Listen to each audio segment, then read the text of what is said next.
Jean-Marc est titulaire d'un brevet de technicien supérieur en mines, géologie et pétrole. Lui, qui après avoir postulé plusieurs fois aux différentes offres d'emploi sans suite favorable, a décidé de se débrouiller dans un cybercafé de la commune de Cocody. Avoir accès à l'entreprise, c'est tout un tas de problèmes. Souvent, on nous reçoit à partir des vitres. Tu n'as même pas quelqu'un avec qui il faut échanger. Donc, on fait passer, puis bon, on espère.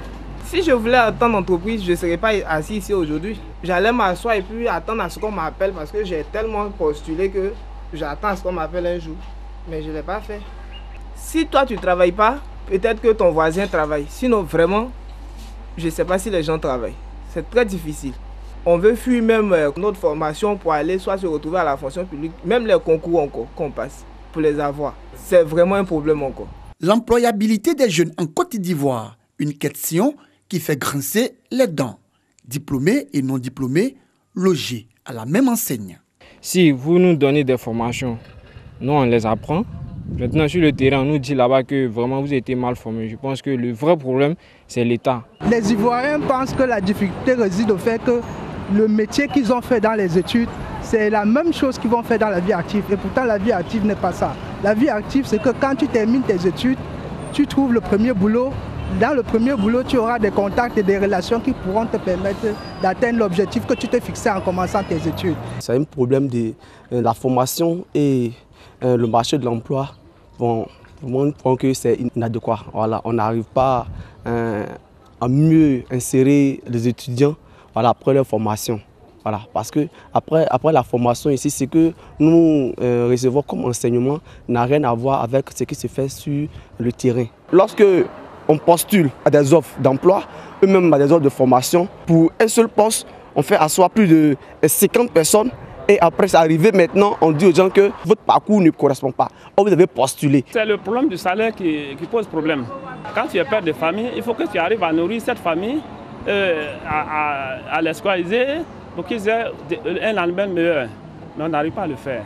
La situation devenant très inquiétante, les chiffres sur le taux de chômage s'invitent dans le débat. Le ministre de l'Emploi affirmait en janvier dernier que le taux de chômage est à 2,8% en Côte d'Ivoire, selon une enquête sur la situation de l'emploi et le secteur informel.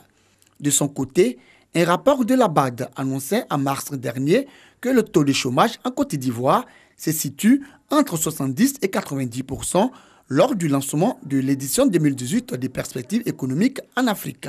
L'État ivoirien affiche sa volonté d'aider les jeunes à s'insérer dans le tissu socio-économique. Plusieurs actions sont donc menées, notamment la création d'un ministère d'emploi dédié à la jeunesse. Un ministère qui a mis en place l'agence Emploi Jeunes pour le financement des projets et la délivrance des formations qualifiantes. Bien que des efforts soient consentis par le gouvernement, les jeunes sont sceptiques quant à la question liée à l'emploi jeune en Côte d'Ivoire. Main dans la main pour traverser la chaussée, Dame Victorine Dadier et ses enfants se soumettent à cette épreuve tous les jours. Elle accompagne ses enfants à l'école. Cet exercice quotidien pour éviter à ces tout-petits des accidents de circulation. Comme la circulation est difficile, donc chaque matin je le fais.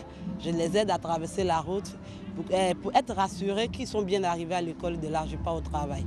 Souvent, il y a des véhicules qui ne sont pas patients. Souvent, même tu es au milieu de la rue et il y a d'autres qui foncent sur toi. Tu es obligé de stopper avec la main pour dire que nous sommes en train de traverser. Donc, c'est vraiment pas facile. De nombreux élèves du primaire des communes d'Abidjan sont confrontés à des difficultés parce qu'ils n'ont aucune connaissance du code de la route. Selon l'Office de sécurité routière, OSER, plus de la moitié des victimes des accidents de la route en Côte d'Ivoire sont des enfants de moins de 10 ans. Les usagers de la route roulent à vive allure, ce qui ne facilite pas la tâche à ces enfants. Une situation que déplorent certains conducteurs. Il y a beaucoup de personnes qui ne respectent pas, mais c'est ceux qui n'ont pas fait l'auto-école qui ne respectent pas. Parce qu'à l'auto-école, on apprend tout ça. On apprend tout ça à l'auto-école. On dit que si tu vois tel panneau, il faut essayer de freiner, il faut essayer d'aller doucement. Il y a une certaine vitesse qu'il faut rouler. Tout ça, ça s'apprend à l'auto-école. On souhaite aussi que les panneaux soient installés. Ça, c'est le véritable même problème de la Côte d'Ivoire. Il n'y a pas de panneaux, il n'y a pas de grands panneaux qui signifient que là, il y a quelque chose, là, il y a quelque chose, mais il n'y en a pas. On a besoin de ça. Nous aussi, on a des enfants à la maison. C'est ça, on essaie de ralentir un peu. Il y en a des quartiers où ils ont essayé de mettre dedans à cause des enfants. Mais nous, on regarde que devant il y a l'école, on essaie de ralentir, on ne veut pas qu'on touche les enfants, puisque nous aussi on a des enfants à la maison. Pour réduire le taux de mortalité infantile dû aux accidents de circulation, un programme d'éducation au code de la route est initié dans les écoles primaires. Il a pour objectif d'instruire les tout-petits sur les méthodes de la traversée de la chaussée, la connaissance des feux tricolores et des bandes blanches. Plus de 1500 élèves du groupe scolaire Riviera Golf ont été enseignés sur les bonnes pratiques de la sécurité routière. Il y a dans nos programmes d'activité des projets de sécurisation des abords des écoles, donc à proximité des routes. Mais il y a également des activités qui visent à amener les enfants à savoir se prendre en charge dans leur déplacement sur les routes pour aller à l'école.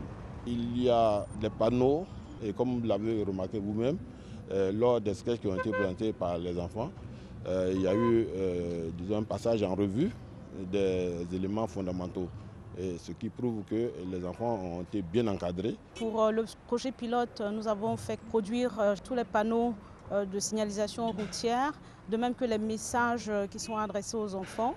Et nous comptons pour les 99 autres écoles qui ont été ciblées pour ce projet-là faire de même. Les élèves, eux, ne peuvent que se réjouir des enseignements reçus. Avant de traverser la route, je regarde à gauche et à droite. Ensuite, à droite et à gauche, je marche sur les bandes blanches. S'il y a une voiture, je m'arrête et quand la voie est libre, je passe. C'est très bon. Pourquoi? Parce que ça nous protège contre les dangers de l'accident. L'éducation à la sécurité routière dans les écoles primaires est à sa phase de démarrage dans la commune de Cocody qui abrite plus de 29 000 élèves du primaire. Jouer sur la chaussée est très dangereux. Nous vous remercions. Le président Barack Obama a annoncé que les États-Unis avaient tué le chef d'Al-Qaïda Oussama Ben Laden lors d'une opération commando au Pakistan. Le 29 avril 2011, Barack Obama est sur le point de s'envoler pour l'Alabama.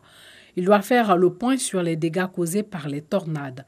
C'est à cet instant qu'il reçoit des informations permettant de planifier une attaque contre la cachette d'Oussama Ben Laden.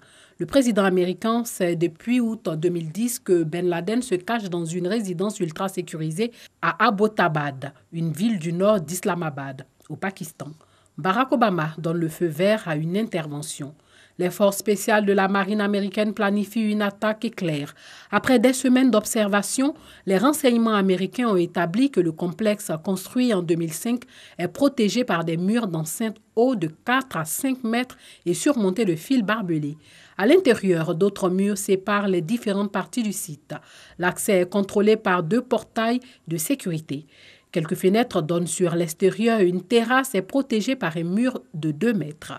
La propriété ne dispose d'aucune liaison téléphonique ni de connexion Internet.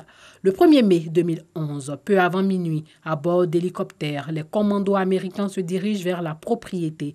Le 2 mai 2011, à minuit, 3 hélicoptères étaient en survol, puis des tirs éclatent en provenance du sol. Il y a eu des échanges de tirs. Les forces spéciales posent le pied à terre et s'engouffrent dans la propriété. Les militaires pakistanais empêchent tout accès à la zone de combat.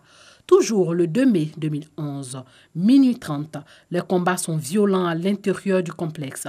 À l'extérieur, les habitants n'ont aucune idée de ce qui se joue à quelques centaines de mètres de chez eux. Les responsables pakistanais, pas plus. Minuit 40, les Navy Seals ressortent du complexe en emportant le corps d'Oussama Ben Laden. Au bout de 40 minutes de combat, ils ont également tué l'un des fils d'Oussama Ben Laden, une femme et 2 gardes du corps. Une fois la frontière avec l'Afghanistan franchie, ils confirment que l'intervention est un succès. Washington, 22h, heure locale. Les journalistes accrédités à la Maison-Blanche reçoivent une convocation pour une conférence de presse urgente. Barack Obama téléphone à Bill Clinton et George Bush, ses 2 prédécesseurs à la Maison-Blanche, pour les informer de la mort de Ben Laden. 23h37, Barack Obama déclare dans une intervention télévisée: Ce soir, je suis en mesure d'annoncer aux Américains et au monde que les États-Unis ont mené une opération qui a tué Oussama Ben Laden, le dirigeant d'Al-Qaïda, Un terroriste responsable du meurtre de milliers d'innocents. Justice est faite.